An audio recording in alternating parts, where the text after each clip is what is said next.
Assalamualaikum warahmatullahi wabarakatuh. Di hari yang cerah ini, perkenalkan nama saya Devi Standingrum. Wah, sekarang saya nih yang isi Matic Podcast di channel YouTube SMK Al-Asiyah Official kali ini. Tapi sebelum saya masuk ke podcastnya, buat yang nonton jangan lupa like, komen, dan subscribe. Jangan lupa juga klik tombol lonceng yang ada di kanan bawah supaya kalau SMK Al-Asiyah upload video baru, kalian langsung dapat notifikasinya gitu. Jadi bisa langsung nonton. Oke, ngomong-ngomong soal Matic Podcast nih, saya tidak akan sendirian. Saya akan ditemani sama wanita muda, cantik, sudah bersuami, sudah mempunyai baby boy yang lucu. Dia satu bidang dengan saya. Kita sama-sama di bidang ekonomi dan kita sama-sama mengajar produk kreatif dan kewirausahaan. Tanpa lama lagi, langsung aja saya panggil Bu Hani Heliatul Ain. Assalamualaikum Bu Hani. Waalaikumsalam warahmatullahi wabarakatuh. Gimana nih kabarnya hari ini? Alhamdulillah sehat? Alhamdulillah, luar biasa ya Bu ya. Kalau ngomong-ngomong soal muda, bekerja dan kuliah, itu tidak bisa berjalan dengan baik tanpa dukungan dari orang-orang di sekitar saya Bu. Terutama suami saya yang sudah mengizinkan saya untuk bekerja sambil berkuliah. Juga orang tua yang selalu support, atasan yang luar biasa baiknya, tim kerja yang kompak dan pengertian gitu Bu. Nah, ngomong-ngomong soal kabar nih Bu Tata sendiri gimana nih kabarnya? Masih wangi aroma-aroma pengantin baru ya? Waduh. Gimana Bu menjalani hari-hari sebagai seorang istri? Kalau ngomongin kabar, alhamdulillah sehat ya. Kalau ngomongin soal jadi istri nih, yang biasanya saya kan kalau single itu kan bangun tidur ngurus diri sendiri. Ini bangun tidur harus ngurus suami, harus ngurus rumah gitu. Tapi untuk overall ya alhamdulillah lah, nikmat lah gitu lah. Masya Allah ya Bu. Kita udah biasa ngobrol ya Bu, tapi kalau di sini kayaknya suasananya berbeda Bu. Agak geter-geter gitu ya Bu. Waduh, Bu Hani kayaknya nervous nih, deg-degan ya. Tenang aja Bu Hani, untuk podcast kali ini kita santai aja, kita sharing-sharing aja gitu. Podcast kali ini sih mungkin ngebahasnya kita tentang gimana sih caranya anak muda itu mengatur keuangan gitu. Tapi sebelumnya nih ya, untuk ngomongin anak muda nih, kira-kira umur Bu Hani itu berapa sih? Saya itu kelahiran 99 Bu. Tahun ini masih di 22 tahun. Tahun depan udah 23 nih. Kalau Bu Tata sendiri usianya berapa nih? Kayaknya kita nggak terpaut jauh ya. Waduh, Bu Hani umur 22 udah punya suami, udah punya anak. Saya umur 23 baru menikah ya Bu. Oke Bu, mungkin kita tanpa buang waktu banyak ya Bu ya. Kita langsung masuk aja ya Bu ya. Kira-kira nih Bu, menurut Ibu, atau kita flashback lah kita ke zaman waktu kita SMK gitu. Penting nggak sih kalau anak sekolah atau anak SMK gitu dalam pintar mengatur keuangan gitu? Penting atau enggak? Menurut Ibu gimana? Kalau menurut saya sendiri ya, ngomongin penting atau tidak penting, pasti penting ya, karena ini menyangkut keuangan yang sifatnya sangat sensitif. Nah, sebelum masuk penting atau enggak penting, saya mau cerita dulu nih Bu. Soal dulu saya pernah berbisnis di SMK. Jadi buat teman-teman, saya dulu itu SMK-nya di sini Bu, di SMK Al-Asiyah. Jadi dulu itu kan SMK Al-Asiyah punya program di akhir tahun pembelajaran. Itu kita refreshing, jalan-jalan ke Bali. Itu tuh saya excited banget sama program itu. Nah, dari 1 tahun sebelum berangkat ke Bali itu, saya udah mulai niat buat nabung. Jadi setiap hari itu saya bawa bekal dari rumah, bawa minum, pokoknya gimana caranya supaya keuangan saya itu bertambah. Menghemat lah ya. Iya, menghemat, betul.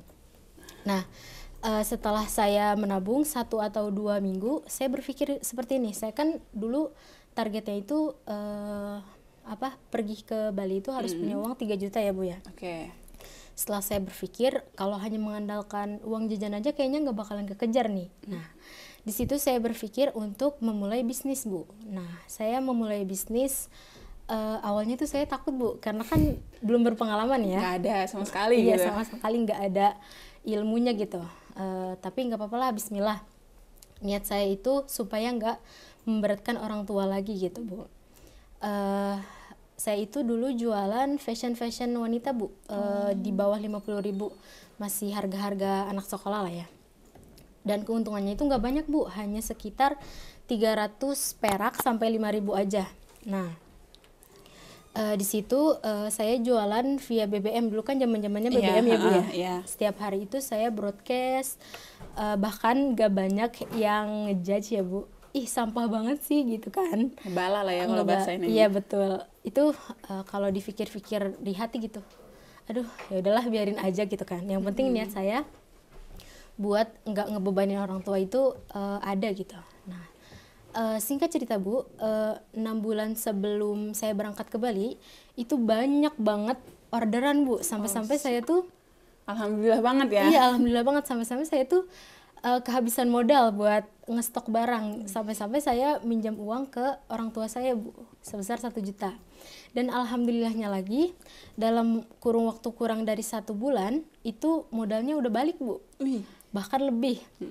Sampai di titik klimaksnya itu 1 bulan sebelum saya berangkat ke Bali itu saya punya omset 6 juta Bu. Wow, luar biasa banget. Ngelebihin target ya. Iya betul banget. Nah di 6 juta itu saya bisa beli handphone, padahal saya nggak niat beli handphone gitu kan, buat giving ke saya sendiri gitu. Nah setelah beli handphone saya beli perlengkapan buat ke Bali itu habis sekitar 500.000 dan saya ambil dari 6 juta itu 1 juta untuk keperluan nanti di Bali gitu. Nah sisanya itu saya kasih ke orang tua saya gitu Bu. Kalau dipikir-pikir Masya Allah bahagia banget gitu kan. Niatnya karena ingin tidak membebankan orang tua, jadi kayak yang dimudahin banget gitu Bu sama baik Allah. soalnya ya. Iya betul. Kalau ngomong-ngomong soal berjualan ya Bu, waktu dulu juga SMK sama, saya ke Ibu, saya juga berjualan. Cuman memang awal mulanya kan kalau Ibu pakai modal, kalau saya enggak Bu. Jadi awal mulanya itu saya main ke rumah pembina pramuka saya, kebetulan saya dulu anak pramuka. Itu saya main, istrinya itu hobi banget dalam pembuatan bros hijab. Entah kenapa, saya sama 2 teman saya, jadi kita bertiga gitu, berinisiatif untuk menjual bros tersebut gitu. Akhirnya memberanikan diri bilang kan, tapi alhamdulillah diizinin. Bros itu habis dalam waktu 2 minggu. Wow, luar 2 minggu. biasa. Dengan keuntungan, jadi kan kita dapat keuntungan itu sebanyak 900.000 untuk 3 orang. Karena 3 orang kan jadi dibagi-bagi ya. Dalam 2 minggu itu kita mendapatkan 1 orang keuntungan itu 300.000 per orangnya. Lumayan banget ya Bu. Lumayan banget. Maka dari itu saya mikir lagi, waduh anak sekolah punya penghasilan segitu, saya berinisiatif lagi Bu, akhirnya buka lagi usaha. Saya beli snack kiloan, itu saya repack jadi harga 2.000-an, dulu saya ngejual 2.000-an, saya tawarkan dari kelas ke kelas gitu. Makin lagi saya bersemangat untuk anak sekolah bisa punya uang gitu. Akhirnya saya ngikut kegiatan pramuka. Ada namanya Saka Bakti Usada teman-teman. Saka Bakti Usada itu kalau kita ngikut kegiatan mereka itu bisa mendapatkan makanan, minuman, sama uang ongkos Bu. Nggak tahu ya kenapa kita itu dari SMK sudah mengerti soal uang gitu. Apa kita mata duitan sejak kecil ya, gimana nih? Memang tidak bisa dipungkiri ya Bu ya, kalau misalnya kita sudah berhasil gitu mencari uang sendiri, jadi kita lebih berhati-hati dalam pengeluaran keuangannya. Tapi untuk pelajar di rumah jangan sampai meninggalkan kewajibannya untuk belajar ya Bu ya. Betul banget. Karena jujur aja nih, dulu saya di SMK Al Asya ini dari kelas 1 semester 2 sampai lulus saya itu bebas SPP karena berprestasi Bu. Alhamdulillah. Luar biasanya di Al Asya itu kalau ada yang berprestasi langsung diapresiasi Bu. Apalagi sekarang program PPDB-nya apabila ada anak yatim yang mendaftar ke SMK Al Asya itu digratiskan SPP selama 3 tahun Bu. Emang ya kalau ngomongin soal SMK Al Asya itu emang the best banget sih. Kualitasnya bagus, harganya juga cukup terjangkau. Terus selalu mengapresiasi siswa-siswa yang pintar gitu, yang berprestasi gitu ya Bu. Ngomongin soal itu, saya semenjak dari SMK tersebut, saya sampai detik ini masih jualan Bu. Wah luar biasa. Saya masih jualan, alhamdulillah saya sekarang punya produk dengan merek sendiri, brand sendiri. Nggak tahu ya kenapa ya, kalau zaman dulu itu kita nggak mengenal untuk gengsi jualan. Beda dengan anak zaman sekarang. Kenapa ya Bu? Kira-kira anak zaman sekarang kok bisa dia gengsi gitu? Padahal kalau dari realnya gitu ya, kita kan mau makan itu butuhnya uang, nggak butuh gengsi gitu. Kenapa ya? Kalau menurut saya sendiri itu pengaruh pergaulan ya Bu ya, karena kalau saya analisis anak-anak zaman sekarang itu tingkat perbucinannya sangat tinggi ya Bu ya. Betul. Padahal kan yang namanya jualan gitu ya, pasti ada pasang surutnya, nggak mungkin laku terus. Jadi untuk anak-anak di rumah jangan pernah takut buat mencoba sesuatu yang baru. Padahal kalau kita jualan, terus kita ada yang beli aja gitu, walaupun untungnya hanya 300 perak gitu, itu kan ada kebanggaan sendiri gitu ya. Jangan ada yang beli deh, jualan kita ditanya orang lain aja, itu pasti ada kebanggaan dari sendiri gitu. Oke, jadi gini Bu, ngomong-ngomong soal anak muda yang gengsi gitu, kira-kira bagaimana nih untuk mengatasi anak muda yang gengsi ini dalam mengatur keuangan gitu? Kira-kira tipsnya apa aja nih dari Ibu? Kalau dari saya sih, yang pertama itu kita harus punya buku catatan kecil, Bu. Nah, buku catatan kecil ini buat apa? Untuk mencatat setiap pemasukan dan pengeluaran kita. Jadi kita tahu cash flow, pemasukan dan pengeluaran kita. Nah, fungsinya itu supaya kita tahu keuangan kita tuh sehat apa enggak sih. Jangan-jangan nanti malah pengeluaran kita yang lebih besar daripada pemasukan. Kalau menurut peribahasa mah namanya besar pasak daripada tiang ya Bu. Jangan sampai pemasukan kita setara atau melebihi dari pengeluaran kita. Kalau bisa, kalau memang pemasukannya bertambah, pengeluaran tetap, atau lebih malah bagusnya itu berkurang gitu ya Bu ya. Lanjut Bu, terus apa lagi nih kira-kira? Nah, untuk tips selanjutnya itu, ini yang paling penting ya, menabung. Tapi jangan hanya menabung aja ya. Kita tuh harus punya target nabung itu buat apa. Karena kalau hanya menabung aja, di usia remaja pasti labil ya Bu ya. Tujuannya nggak jelas nih gitu. Iya, nggak jelas. Jadi kita harus punya tujuan yang jelas dulu nih. Jadi kita nabung itu buat apa? Contohnya aja, kalau anak-anak zaman sekarang itu kan pengennya handphonenya selalu terbaru ya Bu ya. Iya, contohnya aja kita pengen beli handphone. Jangan minta ke orang tua nih Bu, kita harus bisa beli handphone sendiri. Jadi pertama itu kita harus tahu harga handphone yang kita pengen beli itu berapa. Terus kita mau jangka waktunya berapa nih, misalnya harga handphonenya itu 2 juta. Kita pengen punya handphone dalam kurun waktu 1 tahun. 1 tahun itu kan 12 bulan ya Bu ya. 2 juta itu dibagi 12 bulan, terus dibagi lagi menjadi 30 hari. Jadi 6.000 lah ya sehari. Satu harinya harus menyisihkan uang buat nabung itu 6.000. Tapi harus istiqomah ya Bu ya.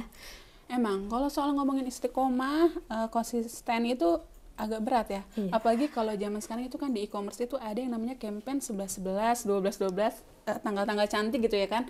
Memang awalnya kita nggak akan nge-check out gitu, nggak akan membeli. Cuman kan scroll lama-lama, apalagi dengan embel-embel gratis ongkir, ada hati kayak sayang banget ya gratis ongkirnya nggak dipakai gitu. Akhirnya nge-check out, beli gitu. Padahal tidak 100% yang kita beli itu adalah suatu kebutuhan. Bisa aja yang kita beli itu hanya suatu kesenangan semata gitu ya Bu. Iya betul. Kalau ngomong-ngomong soal tanggal cantik memang banyak banget godaannya ya Bu ya. Keranjang udah 99 plus aja nih. Padahal tuh niatnya cuma masukin keranjang aja, tapi tiba-tiba lihat iklan di TikTok, tahu-tahu check out aja gitu kan, pengeluaran aja. Memang kayak hipnotis gitu ya Bu ya. Iya betul. Lanjut Bu, terus apa lagi nih kira-kira tipsnya? Selanjutnya tips ketiga ya Bu ya. Kita harus punya dana darurat Bu. Nah, dana darurat ini untuk apa? Dana darurat ini untuk kondisi dimana kita kan nggak tahu ya di masa depan itu kita nauzubillah tapi kena musibah apa gitu. Jadi dana darurat ini bisa kita pakai supaya tidak membebani orang tua Bu. Contohnya aja kalau anak zaman sekarang itu kan kalau sekolah bawa motor ya Bu ya. Takutnya tiba-tiba di jalan bannya kempes atau kena tilang, itu bisa pakai dana darurat itu. Iya biasanya gitu. Harus disisihin nih paling enggak 2.000 per hari buat dana darurat ini. Ngomong-ngomong soal dana darurat ya Bu ya, saya nggak tahu ya, kalau dari zaman SMK itu saya mengambil dana darurat itu dari pengepresan uang jajan.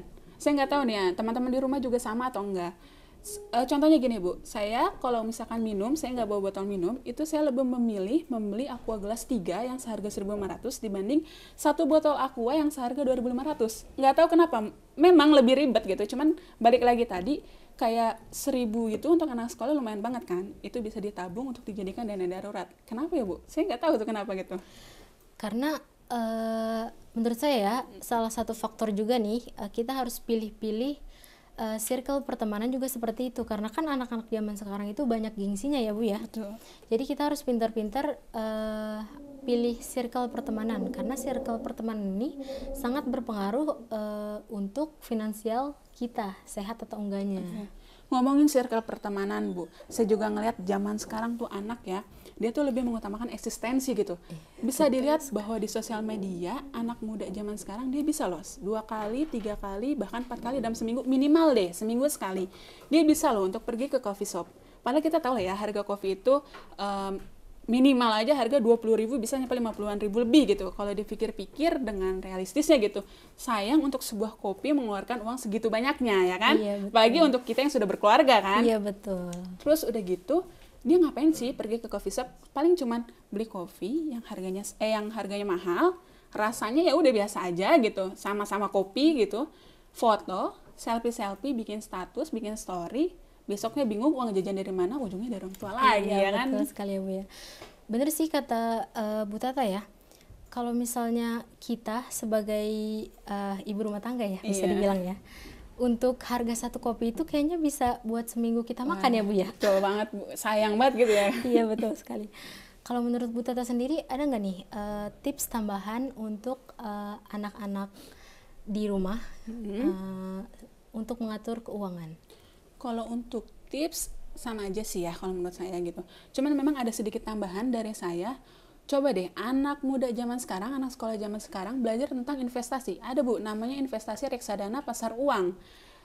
Itu minimal deposit atau minimal investasinya hanya sebesar 10.000 aja. 10.000 aja? Iya, kita tahu lah ya anak zaman sekarang gitu uang jajannya pasti lebih 2 kali lipat, 3 kali lipat lebih banyak dari kita dulu gitu kan. Kalau misalkan menabung sehari 20.000 gitu, 10.000 mungkin bisa ditabung di rumah, 10.000 lagi bisa didepositkan untuk investasi reksadana pasar uang karena minimal depositnya itu hanya 10.000 Bu. Jadi kalau misalkan bisa investasi dari zaman sekolah, benar-benar kata dari mudanya gitu, kedepannya kan alhamdulillah manfaatnya lebih besar gitu, keuntungannya marginal juga lebih besar gitu Bu.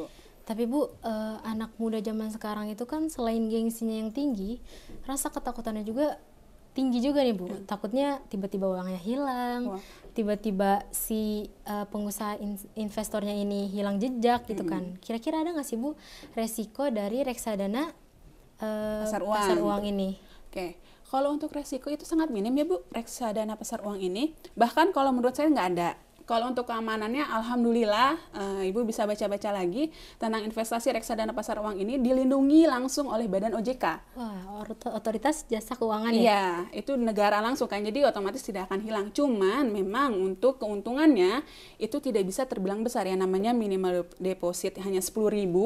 Jangan berharap per hari itu bisa dapat belasan ribu karena memang keuntungan dari reksadana pasar uang itu bisa dilihat jangka panjang.